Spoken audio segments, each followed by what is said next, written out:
Statement to say that Nezuko is extremely important to Demon Slayer. I mean, for the obvious reasons of the whole curing sunlight and being immune to it, and probably being that next step up, and Muzan's more or less kind of goal to get to that next point in his progression or evolution, but also just flat out to Tanjiro's development and flat out to everything else. Now, I want to know, what would have happened if Tanjiro actually killed Nezuko in episode 1? Maybe something occurs where she actually dies, and what would occur with Tanjiro specifically, and how will this affect him in its totality? Now, I want to talk about one thing and one thing specifically, because many people truly believe that Nezuko actually conquered the sun from the very beginning, or that she would have been immune to the sun. Now, I don't personally believe that, and that's kind of where we would have to go with the story if more or less we say Nezuko does die, because if she's immune to the sun, that means she's immune to everything. So she just straight up would not die. Now, with that said, I will talk about that version, and that version would be Tanjiro more or less slicing through Nezuko, trying to push her off, trying to push off a more or less aggressive Nezuko that's trying to kill him, and eventually somehow she knocks over a tree, or they both knock over a tree with both of their strength, and it basically opens a hole in the airspace or the sky, beaming in sun as she begins to actually get torched by the sun.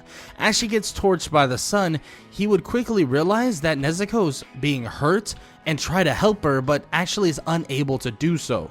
When he tries to help her though, he then realizes that Nezuko stops actually hurting. It seems that Nezuko continues to regenerate and eventually would become completely cured of the sun. Now, here's the main issue. We know that Muzan has massive connections with every demon that exists, and we knew that right when she conquered the sun, Muzan would immediately be on notice. He would know that she conquered the sun and would know that he needs to get there as soon as possible. Unfortunately, Tanjiro would not know this, and when he would meet actually Tomioka or Gyuu a little bit later, Tomioka would realize that things are about to hit the fan really fast. And that would lead to more or less a fight with Muzan, them dying, and Nezuko actually being captured and eventually absorbed, and Muzan would conquer the earth for years to come, and decades and centuries and anything you could even think of, thousands of years, he would conquer the earth. Now, I'm going to eliminate the idea that Nezuko actually was immune to the sun from the very beginning. Yes, there's arguments to be made there that she was, but I would more or less sit with the idea that yes, it's a combination of her consumption of the spider lily or the blue spider lily tea, but also a combination of her powers excelling and growing at a rapid rate, and we've seen how strong she got over time with her transformation and so on. So I truly believe with a combination of all of that, that is what made her be able to conquer the sun, not just the blue spider lily tea. I don't think some random demon that is super weak and super worthless would be able to more or less conquer the sun just because of a certain plot point. I just don't think it would work that way. Now, with that said, let's lead into the idea of Tanjiro actually killing Nezuko. Now, obviously, he doesn't have a Nichiren sword, excuse me, I didn't mean to stutter there, but a Nichiren sword, so it would have to be death by sunlight. And this would lead to more or less the same scene I talked about. Gyuu Tomioka getting there far later, maybe a hatchet swing and also an attack from Nezuko would knock over a tree as sunlight would begin to glimmer down. As sunlight glimmers down, it's pretty obvious that Nezuko begins to actually torch in the sun as she tries to attack Tanjiro on top of him. As she swings down and tries to hit him and kill him, the sun begins to beam and she begins to scream, and soon her flesh would begin to torch, and soon her body would disintegrate into the sky. Tanjiro would be shocked but completely taken back about this. He would be terrified. How did this happen? His sister, his whole family is now gone, but someone that was actually watching and someone that was just approaching, Gyuu Tomioka, tells him that he is lucky. very lucky. Gyu tells him that if the tree didn't topple over, he would have died 100%, that his sister was no longer his sister and was truly a demon trying to kill him. Tanjiro would be shocked by this, but Gyu would explain who did this and possibly who was responsible entirely, and would tell him that the only way to stop these demons, like his sister, from changing from a sweet, amazing person that he once knew to a monstrous creature that is horrible, well, he's gonna have to become a demon slayer and train with demon slayers alike. And that all starts with going basically to Urokodaki. Now, not much would change with the training and stuff like that, but there is an idea that I want to bring up. If nothing changes with the training, everything goes exactly the same.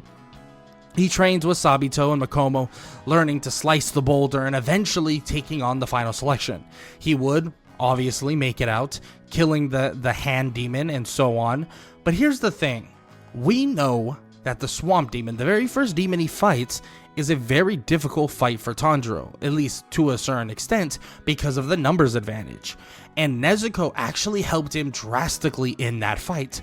And arguably, there's an argument to be made even before that, when he fights the temple demon, trying to fend him off and so on and so forth.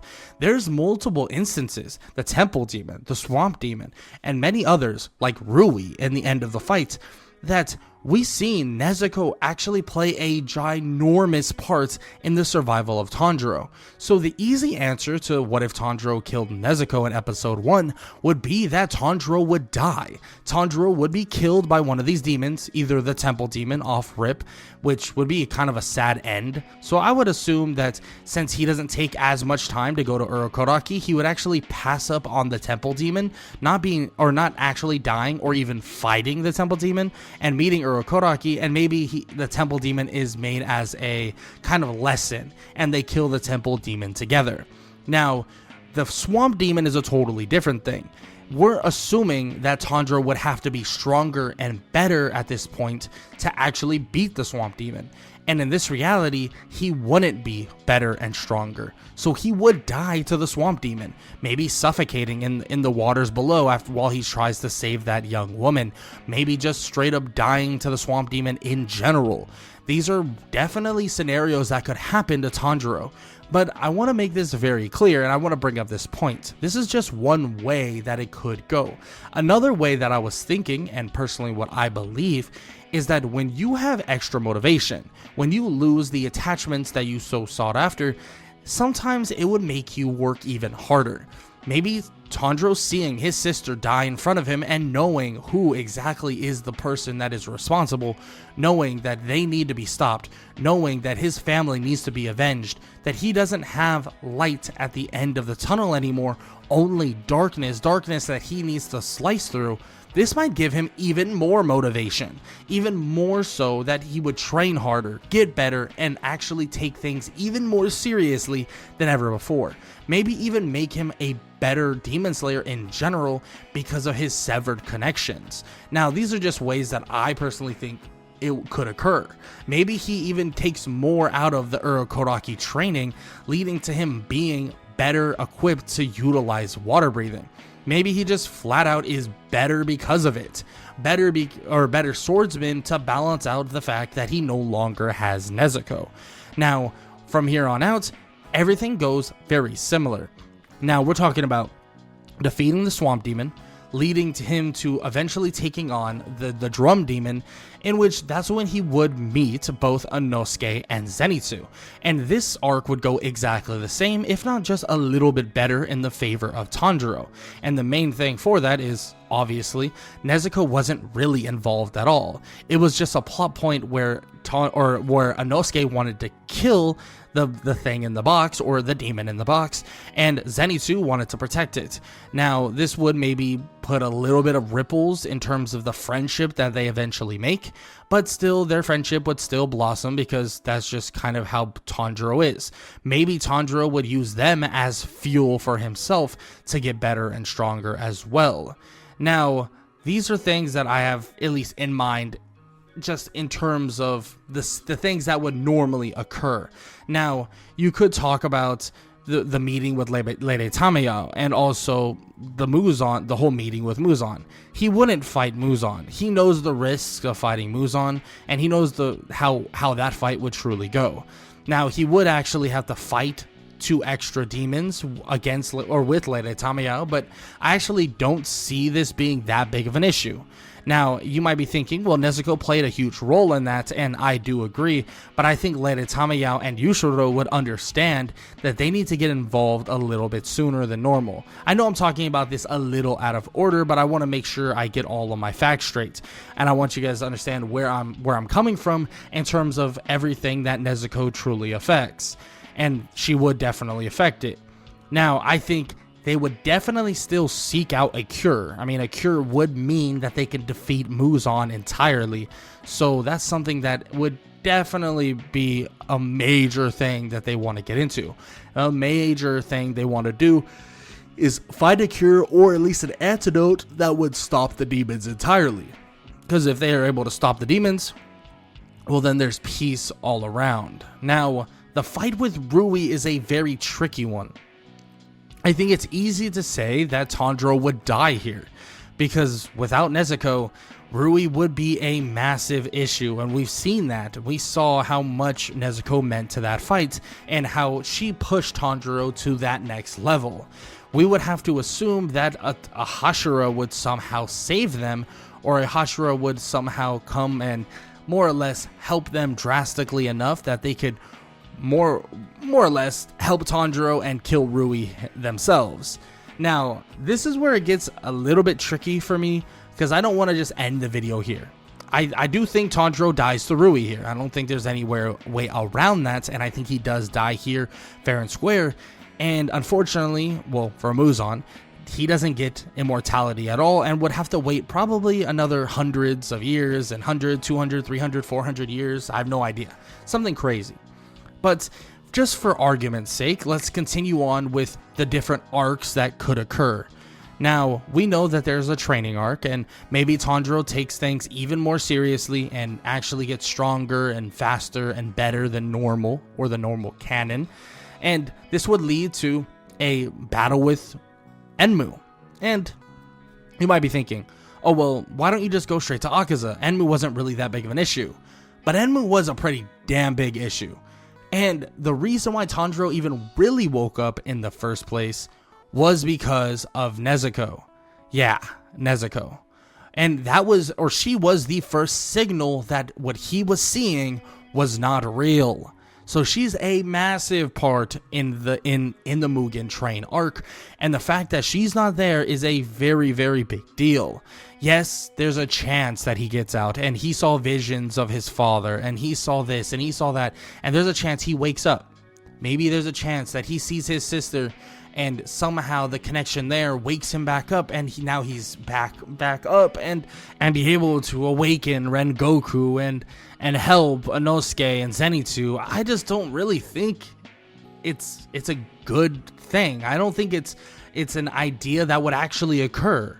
I think Enmu would actually have his way with a lot of the demons that are there, and obviously if they somehow make it through that, now we're dealing with Akaza. Don't get me wrong, I mean, I'm not saying Akaza would kill him, but it's just an example of another threat that he's very ill prepared for, and as always, this version, Rengoku would die just like canon.